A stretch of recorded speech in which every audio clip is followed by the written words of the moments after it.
Hello, and welcome to the first episode of Superman the Triangle Years, a video podcast series where I will be reviewing Superman comics released from 1991 to 2001, also known as the Triangle Years, because of the triangle that would appear on the cover, letting you know which comics the title's storyline would continue in, because they were actually intertwined between the different titles. So a story that started here with 1991's Triangle number 1 will continue with Triangle number 2. Now, this first month, the stories aren't directly connected, but there were a lot of subplots in these comics as well, as we'll see, that did still interconnect even when the main storyline wasn't connected. I've often said that this period of Superman comics was a lot like a soap opera. Superman had a huge supporting cast, besides Lois Lane, Jimmy Olsen, Perry White. There were a lot of other characters regularly appearing in the comics like Ron Troop, Lois's sister Lucy Lane, Jose Delgado, the gangbuster, Emil Hamilton, the scientist. So there were all these different characters, and they got a lot of time in the comic. They used to pack a lot of story into the comics, a lot more than you get in an average comic these days. So let's take a look at the first issue, Superman number 51. This is the first appearance of Mr. Z, a villain who can trap a person's soul in the crystal on his staff. And now, something I should point out is that during this time period, Clark had just proposed to Lois in the previous month of this comic. He had proposed as Clark Kent. She still does not know his secret. And also, Lex Luthor had recently died, leaving LexCorp without a direct leadership. He did not leave a will, or at least one that they could find at this time. So as we get into the actual story for this issue, obviously we see Mr. Z appearing for the first time in the airport. He starts out by stealing somebody's cab, so we know he's evil.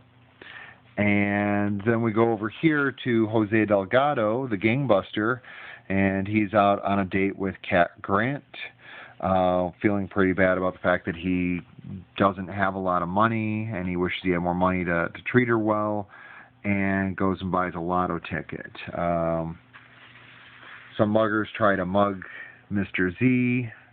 He ends up hurting them badly with magical powers, and Jose Delgado comes along, goes to help him, and the lotto ticket flies out of his pocket and into the face of Bibbo, one of the ongoing characters that was basically a lovable drunk that was a big fan of Superman. And so now he's got Jose Delgado's lotto ticket, and that actually becomes part of the story later. So there's a meeting at the Daily Planet, and Superman is contacted telepathically by Mr. Z and challenged, and so he takes off to face Mr. Z at a museum. He gets there, goes into the theater, and Mr. Z says to him, "This is the first time we met, and I've been waiting to meet you ever since, to confront you again. You got away from me that first time." And Superman, never having been in World War II, finds this a little confusing. But before the mystery can be solved, his soul is sucked into Mr. Z's crystal, where he finds himself with other souls from throughout time. Seems like Mr. Z's been around a while. And here they are talking to him, saying how they've been trapped here before for so long. But then we start finding out that it doesn't look like the crystal can hold Superman's Kryptonian soul. Realizing that, he starts speaking Kryptonese, and the crystal shatters. This ends up releasing all the souls from Mr. Z's crystal and putting Mr. Z, apparently killing Mr. Z. And Superman's better, leaves the cops to clean up, takes the crystal, stashes it in his cape, the pieces of the crystal. And at the morgue that night, Mr. Z crawls out of the drawer and takes off. So, not the last time we'll see him. He doesn't appear too often, but he does appear a few more times during this period. So, the next issue, we've got a drunk driving story. Superman kind of flashing back to when he was a teenager, as a high school friend is on life support now, and Clark comes to the hospital to see him one last time before he's taken off life support. He's been in a coma ever since high school. Clark, Pete, and Lana had gone to a party with him. There was a bunch of drinking. They drank as well, trying to seem cool because they wanted to fit in with the city kids because they were farm kids. And Clark has basically blamed himself ever since. So he's telling the parents of the character, Brubaker was his name, and they end up giving him forgiveness, saying, "Oh, look, you did a stupid thing. You've tortured yourself enough. You were just a kid. We don't blame you." And Clark says goodbye to his high school friend, and as he's taking off, he sees a guy about to get behind the wheel drunk, and then the guy looks down, and his tires are melted, and there's Superman flying off. Not as preachy as most comics with a message, but a little on the preachy side. Was not the greatest issue. The most memorable thing for me from my original reading of this issue was when I bought it, being afraid that they'd actually killed Lois Lane in this issue, since he had just gotten engaged. I was waiting for something horrible to happen because so few comic writers seem to know how to write relationships. So that was the Adventures of Superman number 474. Next up, we've got Action Comics number 661. This is a Plastic Man appearing with Superman. Mainly, he actually works with Jimmy Olsen through most of the issue. Runs across Jimmy Olsen at the airport. Here the writers let you know, don't worry, Superman will be along in a little bit. But one thing I really liked about this issue, you get in Plastic Man describing how he ended up in Metropolis. His flashbacks are in a very, very cartoony style, very fitting for Plastic Man.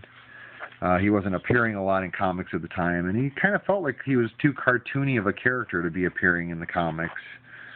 So, Superman is also working on a mystery of his own. Of course, it ends up being the same mystery that Plastic Man and Jimmy Olsen and Plastic Man's friend Woozy Winks is working on. Leads them to Inner Gang, and there's eventually a fight with a supervillain. There's the supervillain Time Bomb. I don't even know if Time Bomb ever appeared again. He can blow himself up and regenerate. So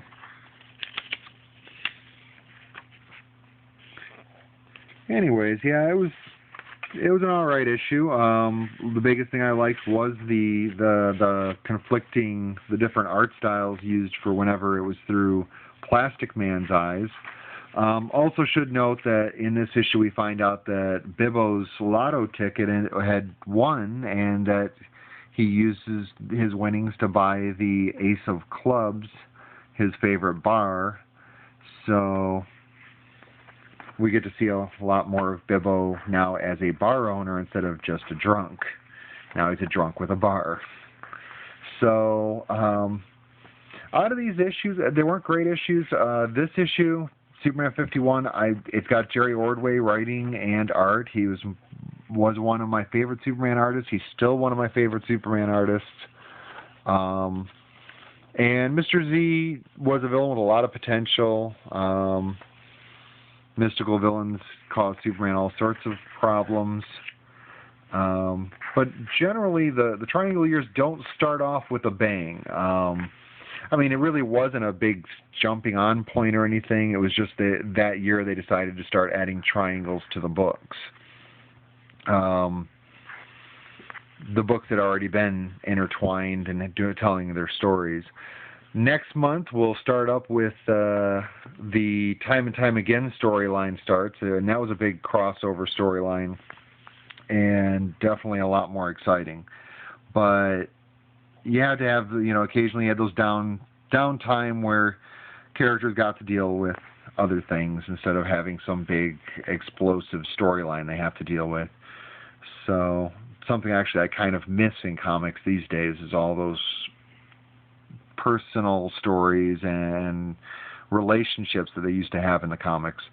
So please join me next time. We'll review the issues that were cover dated February 1991.